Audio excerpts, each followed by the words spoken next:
Eu peço aos irmãos que abram a palavra do Senhor no livro, na carta aos Hebreus, capítulo 12, versículo 14, diz assim: procurem viver em paz com todos e busquem a santificação, sem a qual ninguém verá o Senhor.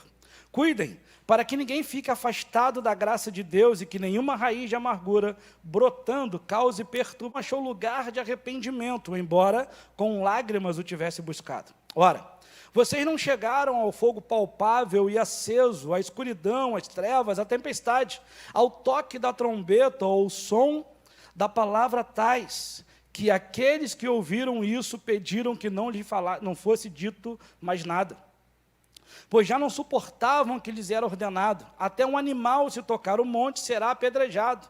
Na verdade, o espetáculo era tão horrível que Moisés disse: estou apavorado e trêmulo. Pelo contrário, vocês chegaram ao monte Sião, e à cidade do Deus vivo, a Jerusalém celestial e a milhares de anjos. Vocês chegaram à assembleia festiva, à igreja dos primogênitos arrolados nos céus. Vocês chegaram a Deus, o juiz de todos, e ao Espírito dos judeus aperfeiçoados, dos justos aperfeiçoados, e a Jesus, o mediador da nova aliança, e ao sangue da aspersão, que fala melhor do que o sangue de Abel.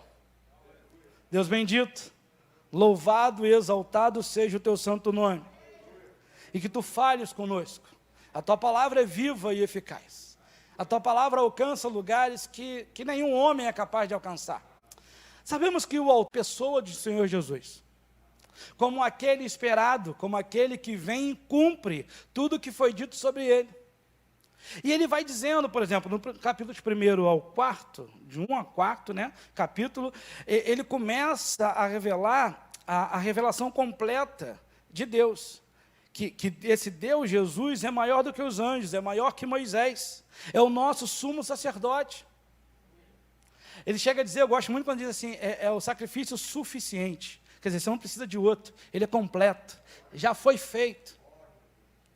Ele chega a dizer também, do 5 ao 10, ele começa a apresentar Jesus, a nossa salvação, o prêmio maior que nós temos, o grande presente que nos foi entregue.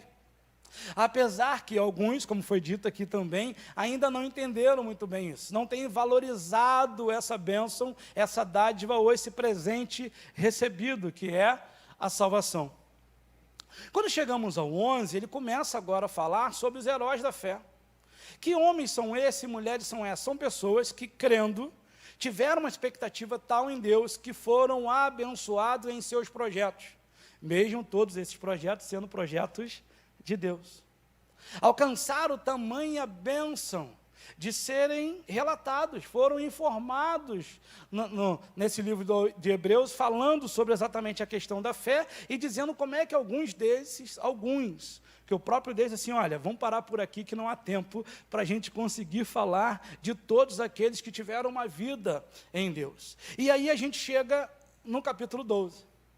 E no versículo 1 do capítulo 12, assim, portanto, também nós, visto que temos a rodear-nos tão grande nuvem de testemunhas, e aqui eu queria começar a conversar um pouquinho com os irmãos, a partir desse versículo 1, sobre aquilo que Deus tem colocado em nosso coração e sobre algumas expectativas.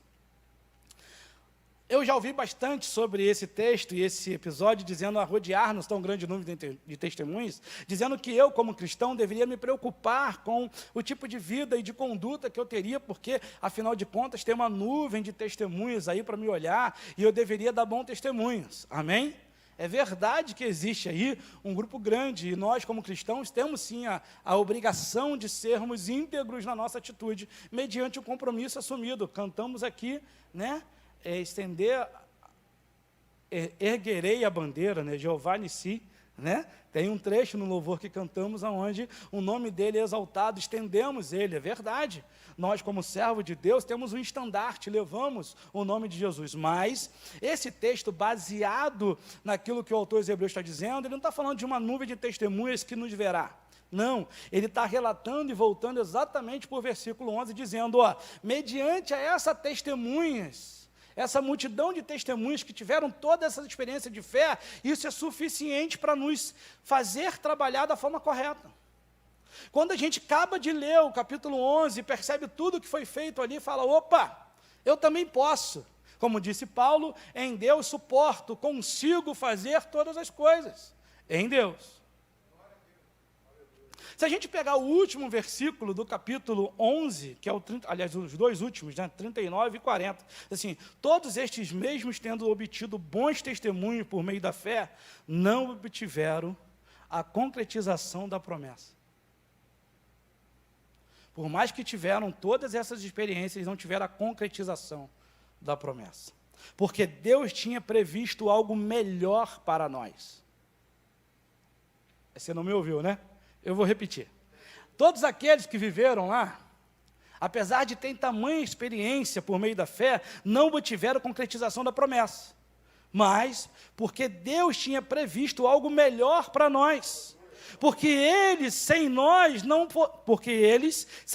fossem aperfeiçoados. O Senhor Jesus chega a dizer para os apóstolos assim, olha, muitos profetas gostariam de estar aqui na presença de vocês, porque vocês estão vendo a revelação, vocês estão vendo o fato concreto sendo realizado, e eles lá só tinham uma sombra, tinham uma expectativa, tinham a promessa da verdade, mas a verdade ainda não tinha totalmente sido revelada. E os apóstolos passaram a ter essa experiência, e mais, eu gosto da fala de Tomé, que Tomé diz assim, felizes são aqueles, o fato de Tomé, né, de ter duvidado, a frase do Senhor diz, felizes são aqueles que não viram e creram. Estão falando de mim e de você. Nós não vimos, mas temos percebido, temos crido em tão grande promessa, ou em tão grande salvação que o Senhor Jesus tem revelado a nós. Continuando, ele começa a dizer, então tem uma grande nuvem de testemunho para vocês. Então, livremos-nos de todo o peso do pecado que tão firmemente se apega a nós. O autor dos Hebreus está começando a dizer para os Hebreus agora, vocês precisam mudar a postura de vocês. A vida de vocês tem que ser de forma diferente. Vocês precisam ter uma postura entendendo que, baseado em todas essas testemunhas, vocês já viram que é possível em Deus realizar todo o propósito que Ele tem para você.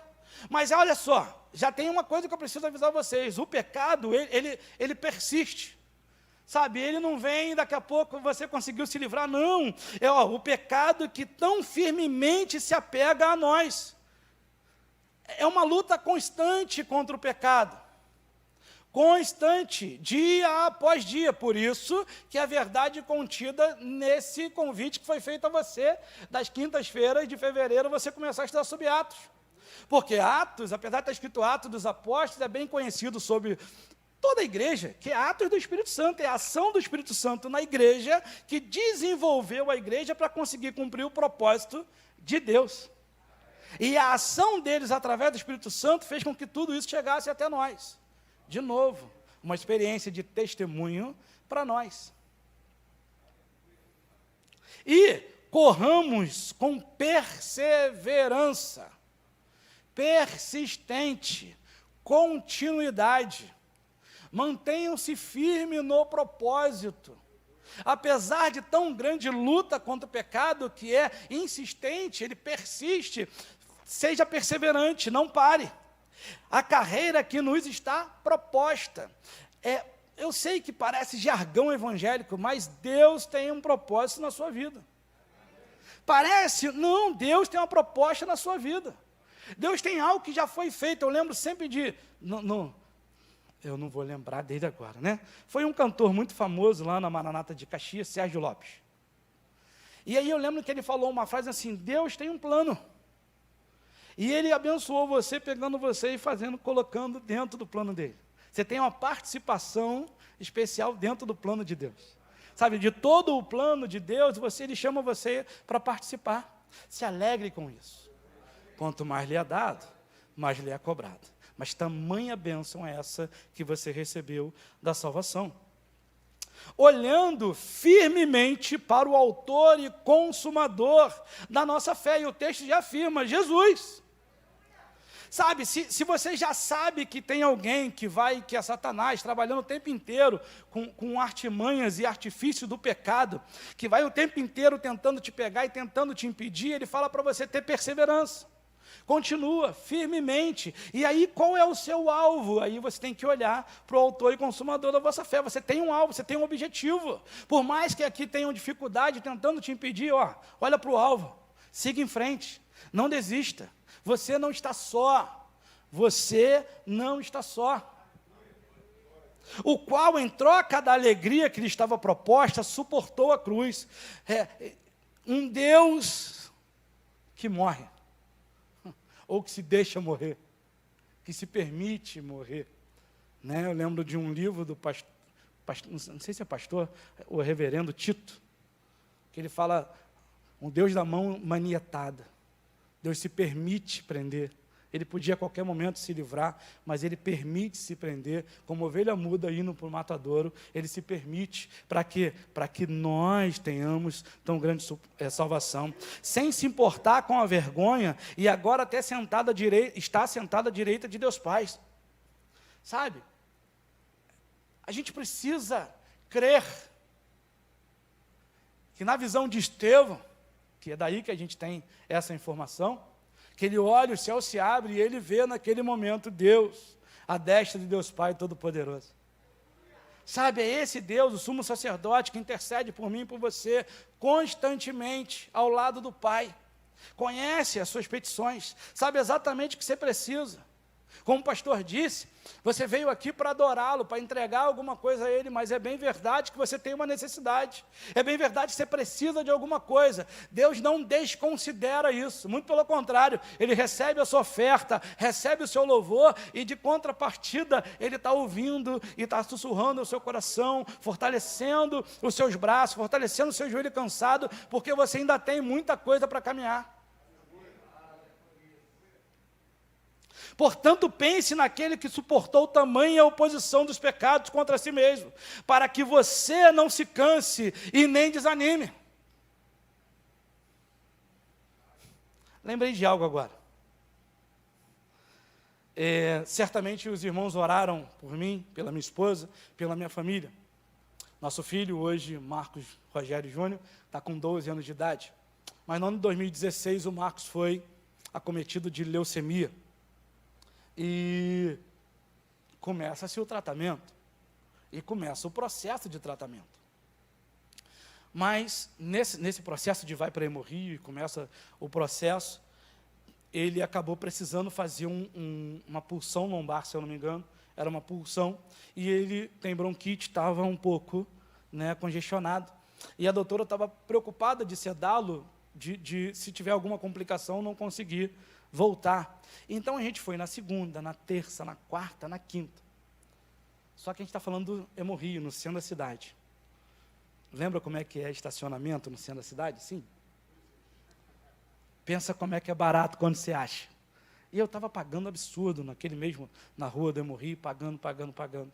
E a gente foi na segunda. Quando ele está internado, ele tem as refeições, mas quando não está internado, é consulta, sou eu que arco. Então você imagina a gente de manhã, café da manhã, almoço, chega 3 da tarde, 4, não vai poder fazer hoje não, volta amanhã. Isso na segunda, na terça, na quarta.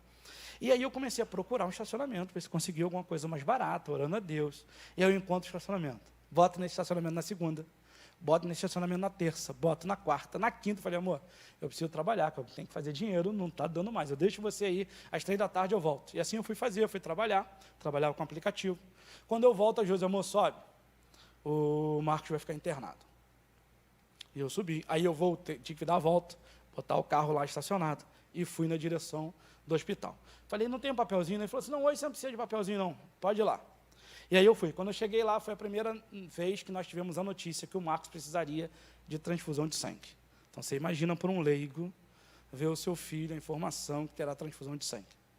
E aí, como era de praxe eu juntava eles, ouvia toda a informação, juntava, orava com eles, falava, eu vou em casa, pegar a bolsa e volto para cá. Beleza. Faço isso. Só que tem aquela história da caverna, quando eu estou com eles, eu era mas quando eu descia de lá e ia agora sozinho, era eu e Deus. E aí eu fui com esses meus pensamentos, com Deus, orando a Deus sobre o que seria. Quando eu chego no estacionamento, eu falei, cara, e aí o papelzinho? Ele falou, Marcos. Ele não falou, Marcos, assim, ó, olha só, a partir de hoje, eu já avisei todos os meus funcionários, você não vai precisar pagar mais estacionamento não, tá? Pode botar aqui de manhã, de tarde, de noite, a hora que você chegar, só falta o da noite, deixa eu te dar aqui o meu telefone, você liga para mim, a hora que você quiser, você pode botar o carro aqui. Aleluia, e glória a Deus. Mas por que você fez lembrar disso agora, Marcos?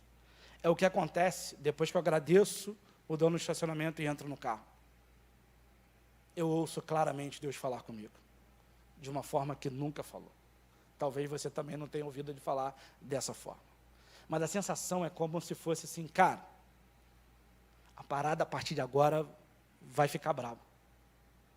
Isso aí é só para você saber que eu estou com você.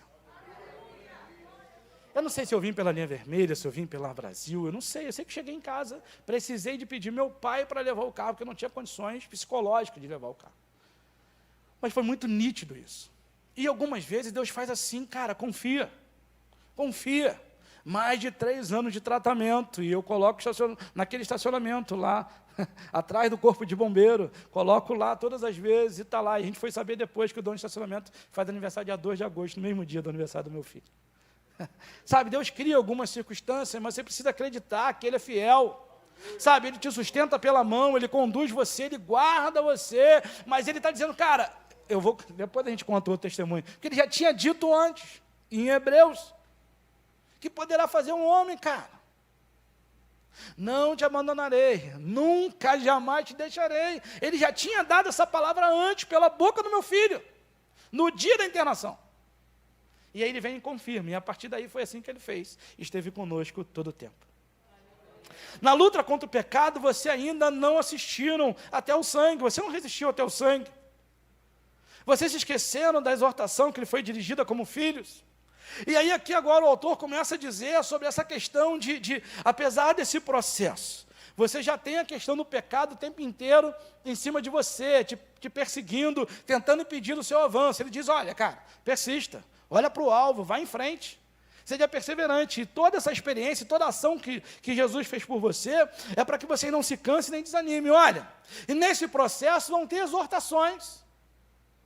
Deus, através do Espírito Santo, vai falar ao seu coração. Vai te chamar a atenção por alguma coisa, te chamar a atenção para alguma coisa. Ele vai exortar você naquilo que você precisa. Mas olha, haja como filhos, porque Ele exorta quem é filho. Assim como nossos pais, que nos disciplinaram por um período, mesmo sem saber, assim nós éramos obedientes, nós também devemos ser obedientes ao Senhor. Afinal de contas, se você não está sendo exortado, é porque você não é filho. Meu Deus. E se está recebendo exortação, é porque Ele ama você. Ele está querendo te chamar para perto, Ele se importa com você, Ele entende que você é importante, Ele está mandando a mensagem para você, que você é importante dentro desse projeto dEle. Ele te ama, como filho, e por isso cuida de você, instrui você e orienta você de acordo com o processo. No 10 diz assim, pois eles nos corrigiam por um pouco de tempo, segundo melhor lhe parecia. Deus, porém, nos disciplina para o nosso próprio bem, a fim de sermos participantes da sua santidade. Está lá o texto. Ei, você entendeu mesmo? Entendeu qual é a proposta de Deus para mim e para você? Quando Ele nos toma pela mão e nos chama e fala, para aqui, cara, olha para mim. Eu preciso que você entenda isso. Eu não quero que você vá por lá e eu por aqui, não. Eu quero que nós caminhemos juntos. Dentro desse projeto, o autor e o consumador sou eu. Eu te fortaleço, eu te guardo. Não foi o que o Senhor orou aqui? Eu posso, eu sustento, tudo eu posso. O Senhor é aquele que me alimenta, que me dá, que sacia a minha sede, sabe? Que abastece a minha despensa, que me leva a lugares tão altos que eu não posso imaginar. Mas a proposta dele para mim e para você é que nós andemos juntos. E para isso eu preciso confiar na sua exortação. Mais que isso, porque andar junto com Deus, porque esse Deus é santo. E procura aqueles que possam adorar em espírito e em verdade. Ele te chama para a sua santidade, participar da sua santidade, ter experiências tal que você não sabe. Tem um versículo que algumas vezes eu fico preocupado, porque as pessoas parecem que usam ele como um comprimido. Conhecereis a verdade vos libertará. O texto tem um diálogo. Aqueles que creram no Senhor perguntaram: como é que podemos fazer para ser seu discípulo? Se permanecerdes na minha palavra, serão meus discípulos. E sendo meus discípulos, vocês terão conhecimento da verdade. E conhecendo essa verdade, vocês terão uma liberdade tal que vocês nunca viram. E segundo o comentário da Bíblia de Estudo Plenitude, essa liberdade não é liberdade de, é liberdade para. Entendeu? Porque a ação lá no Calvário, quando o Senhor Jesus está lá entregando a sua vida por nós, diz que há um evento que rompe lá, rasga-se o véu de alto a baixo, dando agora a gente acesso, liberdade, para acessar uma área que a gente não tinha. A Bíblia de Estudo Plenitude diz assim, é um acesso imargeado. Quer dizer, você não tem limite aonde você pode ir. Então, se você se mantiver nesses ensinamentos, você vai passar a ter conhecimento de uma verdade, que essa verdade vai te dar uma liberdade tal. Jesus é o caminho, a verdade e a vida.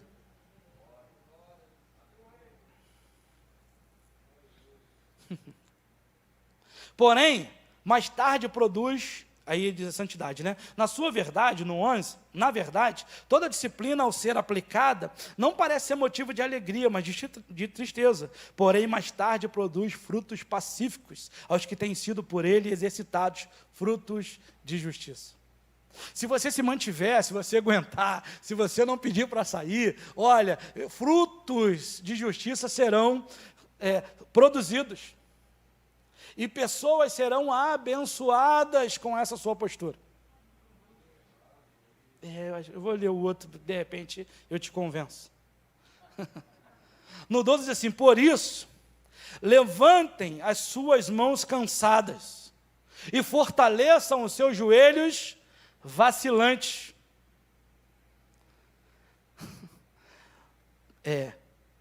Façam caminhos retos aos seus pés,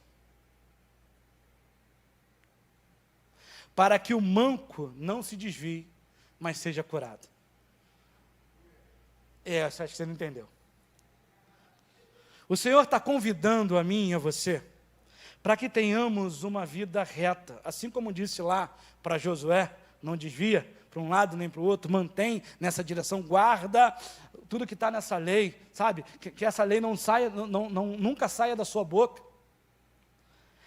Eu lembrei do louvor da Aline Barros, eu acho que é dela, porque eu pesquisei, enquanto ela falou assim, porque a tua palavra é luz para o meu caminho, a tua palavra é lâmpada para os meus pés. E no final diz assim, para que o doente tenha onde se curar, para que o mundo saiba que tu és Senhor. A ação, a tua palavra, ela age em mim, e o reflexo, ou o quanto ela de fato trabalha em mim, ou eu aceito ser trabalhado por essa palavra, o manco pode se curar. O doente pode ser curado. O mundo pode saber que há um Deus. Tem um outro louvor que normalmente canto que diz assim, como é que é? E todos hão de ver quão grande é o meu Deus. Não é quão grande vão ver o Deus de Israel. Não é quão grande vão ver o Deus do universo. Não, é como se fosse um testemunho pessoal. Aquilo que você tem se mantido fiel, e o pessoal fala assim, deixa disso, cara. Não, eu vou me manter porque meu Deus é fiel. E quando essa bênção chega, ou quando você consegue se manter firme, passar pela prova, é isso que você está fazendo, você está testemunhando sobre o seu Deus. Quão grande é o meu Deus. Sabe, Ele é poderoso, e Ele pode fazer tudo isso à medida que nós nos deixemos ser moldados e trabalhados por Ele, através da sua palavra e a ação do Espírito Santo. Amém? Chegamos no 14. Com tudo isso, procurem viver em paz com todos e busquem a santificação, sem a qual ninguém verá o Senhor. Se o Senhor trabalha em nós, nos exortando e nos orientando para que participemos da sua santidade e conseguimos manter isso, certamente a gente vai ter essa santificação e aí seremos vistos ou veremos a Ele. A santificação é algo importante, não é algo do passado, nem muito menos algo do futuro. É bem verdade que você foi trabalhado, a fé que gerou em você, foi a fé do Espírito que foi gerada em você para que você tivesse entendimento e o aceitasse. A partir daí, agora é você, mediante essa fé, precisa produzir frutos de justiça. Porque o pecado que tem na mente te assedia, ele vai continuar fazendo e você precisa lutar contra. É você que tem que se desvencilhar dele. O pecado não se brinca, o pecado a gente foge dele. Mas Satanás a gente repreende, em nome de Jesus. A minha e a sua vida precisa ser uma vida transformada, de fé em fé, dia após dia, mediante as instruções e orientação do Santo Espírito de Deus. Cuidem, para que ninguém fique afastado da graça de Deus.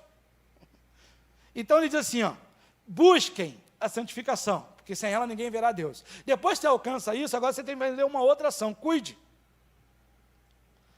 O tempo inteiro é assim, a gente recebe de Deus para poder dar. Vocês serão fontes de água viva. Para quem é que vai beber? Já viu alguma árvore comendo do próprio fruto? Não, você vai frutificar para que alguém se alimente desse fruto. A sua experiência de vida vai fazer com que pessoas mudem a vida dela e consigam alcançar a salvação. Você precisa entender isso, você foi convocado, né? O Senhor diz que nos deu o ministério da reconciliação. Olha que coisa fantástica. Ele nos reconcilia e a partir daí nos dá o direito de também fazer isso. Isso é fantástico. Cuidem para que ninguém afaste da graça de Deus e que nenhuma raiz de amargura brotando cause perturbação por meio dela. E por meio dela muitos sejam contaminados. E cuidem para que não haja nenhum impuro ou profano como foi Esaú. E esse texto me pegou por esse versículo. Porque o autor aos Hebreus, ele vem falando uma narrativa e vai usando muitas ilustrações. Ele vai lá no Antigo Testamento e ilustra para dizer o que ele quer. Agora, eu nunca tinha visto esse personagem, o Esaú, como impuro e profano. Muito pelo contrário. Algumas vezes até achamos ele coitadinho de Esaú, né? Foi enganado pelo seu irmão. Será? Será? Porque Esaú tinha uma bênção na mão, a bênção da primogenitura. Ele foi presenteado. Lembra que ele era um gêmeos? Lembra que Jacó sai agarrado no seu calcanhar? E ele, por algum motivo, ele sai primeiro, e isso faz com que ele tenha a bênção da primogenitura. E a bênção da primogenitura é tudo que o pai possui, e a bênção profética que o pai dá. Mas o texto afirma lá em Gênesis que Esaú, voltando de uma caça, de uma batalha, com muita fome, ele está chegando em casa e sente o aroma, o cheiro da comida produzida agora por Jacó. Um guisado vermelho. E Esaú, voltando da batalha, da caça, com muita fome, pede ao seu irmão, me dê um pouco desse guisado. Ele falou, não. Me dá, cara, não. Eu te dou, se você me vender o direito à primogenitura. E Esaú diz uma frase, do que me servirá a primogenitura agora. Porque agora eu estou com fome. Quem mata a minha fome agora, quem resolve o meu problema agora, quem sacia a minha sede agora, quem aplaca o meu desejo agora, ou resolve as minhas finanças agora, esse prato de lentilha.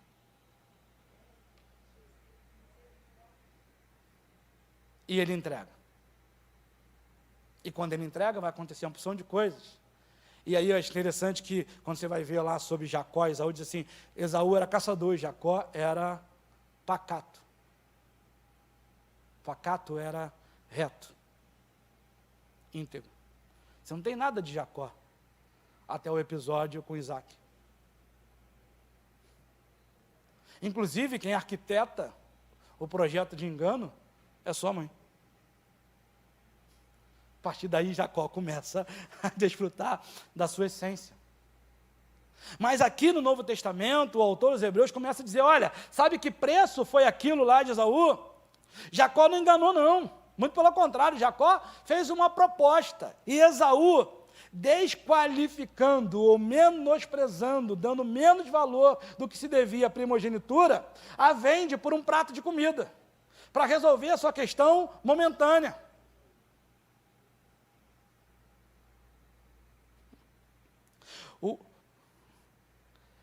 Vocês sabem que posteriormente, querendo herdar a bênção, foi rejeitado, no versículo 17. Pois não achou lugar de arrependimento, embora com lágrimas o tivesse buscado.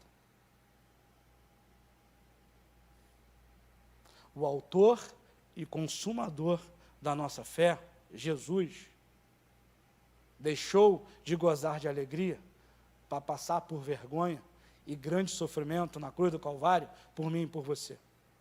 E te entregou um grande presente, a salvação. Como é que você tem tratado esse grande presente que você recebeu da parte de Deus? Será que propostas estão vindo para você e para mim a todo tempo? E qual é a resposta que você tem dado para essas propostas? Será que você, como muitos, está achando que salvação é esse negócio que vai acontecer só no final? Ou mais, que o reino de Deus é só lá no céu? O Senhor Jesus, quando começa a pregar, ele diz: é chegado até vós o reino dos céus. Eu pensei que tinha pentecostal aqui. É chegado até vós o reino dos céus. Você recebeu tão grande salvação, tão grande dádiva. Viva isso agora. Salvação não é para viver depois, você tem que viver como salvo. Eu gosto da expressão lá do paralítico no tanque de Betesda, quando diz: viu-se curado, se colocou de pé. Você vai viver como salvo, vendo-se salvo. Você vai viver como alguém cheio do Espírito Santo, vendo-se cheio do Espírito Santo. Eu preciso buscar, então eu tenho que buscar. Você precisa crer naquilo que você é, para você viver exatamente como você é. Deus tem trabalhado em você, você é tabernáculo, você é morada, você é a casa de Deus. Então você precisa manifestar esse que está dentro de você. Se falta alguma coisa, busque. Busque. E o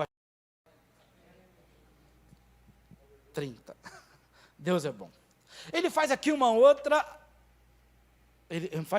como é que faz? Não é aplicação, ele vai de novo lá e traz uma referência ao Antigo Testamento. Agora, eu pretendo encerrar aqui em nome de Jesus. Ele diz assim: ora, vocês não chegaram a um fogo palpável aceso.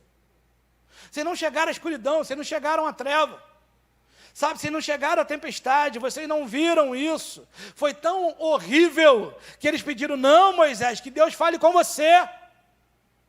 E o próprio Moisés disse assim, estou apavorado e trêmulo. No 21. Aquele evento no Monte Sinai foi tão dramático e assustador. Ou você acha que alguém já tinha visto aquilo alguma vez? Que todos ficaram com medo daquele Deus que se apresentava, ao ponto de Moisés, aquele que tinha intimidade, que falava face a face com ele, e já estava há algum tempo falando, fica trêmulo e com medo. Vocês não são dessa época, vocês não são dessa geração. E aí ele começa no 22, pelo contrário, vocês chegaram ao Monte Sião, e não ao Sinai. E a cidade do Deus vivo, a Jerusalém celestial, e a milhares de anjos, vocês chegaram à assembleia festiva, a igreja dos primogênitos arrolado no céu, vocês chegaram a Deus, o juiz de todos, e os espíritos dos justos aperfeiçoados, e a Jesus, o mediador da nova aliança. Essa é a nova aliança no meu sangue. É isso que você diz toda vez na Santa Ceia. Mas ele já tinha dito lá em Jeremias: olha, eu vou fazer uma nova aliança com o meu povo, não como a antiga. E tem mais, ninguém vai ficar precisando perguntar quem é Deus, porque todos conhecerão quem sou eu. Eu vou mudar o coração deles. Eu não vou ficar escrevendo em pedra, não, eu vou escrever no coração deles, para que todos tenham entendimento de quem sou eu. E é o sangue da aspersão que fala melhor, ou fala mais alto em alguma versão, do que o sangue de Abel. Monte Sinai e Monte Sião. O Sinai Deus fala e dá a lei. Sião é o mesmo do episódio entre Abraão e seu filho Isaque. Que Deus pede uma prova a Abraão, e Abraão segue, mas em algumas nuances, em alguns momentos, ele externa a sua fé, porque ele disse para os moços: fique aqui, porque eu e o menino iremos e depois voltaremos. Mais um pouco à frente, seu filho percebe que tem alguma coisa errada. Pai, veja aí o cutelo, veja a lenha, veja tudo, mas eu não estou vendo a oferta. Ele: meu filho, o Senhor proverá para si a oferta. Aleluia, aleluia. Aleluias. Esse é o mesmo lugar que alguns anos depois, o rei Salomão edifica lá o palácio, a casa de Deus, que é derrubada, é restaurada pelos hebreus depois da diáspora, derrubada novamente e reconstruída por Herodes. E é nessa assembleia que o nosso autor e consumador é julgado e sentenciado à morte, sem merecer. E vai para a morte, e morte de cruz por mim e por você. O autor dos Hebreus, logo depois disso, dizendo, tentando enfatizar isso, assim: olha, preste atenção, tenham cuidado, não recuse a ouvir o que está sendo orientado a vocês, porque lá no Antigo Testamento alguns recusaram a ouvir e a terra o estragou. Uns lá desobedeceram, depois de uma batalha, e recolheram para si alguns utensílios, e aí foram por sorteio escolhendo, chegou lá a família do dito cujo, e a terra abre e traga ele e toda a sua família. Olha, agora, ele não muda só na terra, ele muda também no céu. Ora, as palavras, mais uma vez, significam remoção dessas coisas abaladas, ou seja, das coisas criadas para que permaneçam as coisas que não podem ser abaladas. E aí chegamos ao 28. Por isso, recebemos nós um reino inabalável. Você pode dar um glória a Deus e aleluia? Retenhamos a graça pela qual sirvamos a Deus de modo agradável. E servir a Deus de modo agradável é agradável a Ele. Não é a mim, não é o meu bel prazer, não é do que eu acho que é melhor para eu fazer. Senhor, qual é a sua vontade?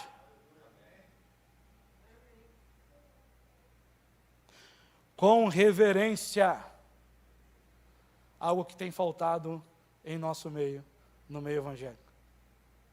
E temor. Você pode botar o último versículo, meu irmão? Ou minha irmã, não sei quem está aí, se é irmão ou irmã. O versículo 29. Porque esse Deus da graça, que cede seu Filho, que vem tratando de todo o povo, e ainda diz que reservou para nós algo melhor do que para aqueles que são chamados de heróis da fé. Ele tudo fez, entregou o seu próprio Filho para morrer por mim e por você. Ele vem insistentemente nos instruindo, nos exortando, chamando a nossa atenção, dizendo qual direção devemos seguir, mas não se engane, porque o nosso Deus é o Deus da graça. Nosso Deus é amor, mas Ele também é fogo consumidor. E eu queria deixar isso para os irmãos nessa noite. Entendo que tudo que a gente disse aqui, é o texto, é o autor que disse, eu só li. É por amor a mim e a você. Não se engane, santificação é algo que devemos buscar constantemente. O pastor Luciano Subirá fala sobre a santificação inicial, a santificação progressiva e a santificação final. E nós estamos no processo da santificação progressiva. É essa que devemos buscar insistentemente. Porque o nosso Deus é fogo consumidor. Ele é amor, mas Ele não deixa de ser justiça. Que Deus abençoe você e o Espírito Santo tenha falado a sua vida.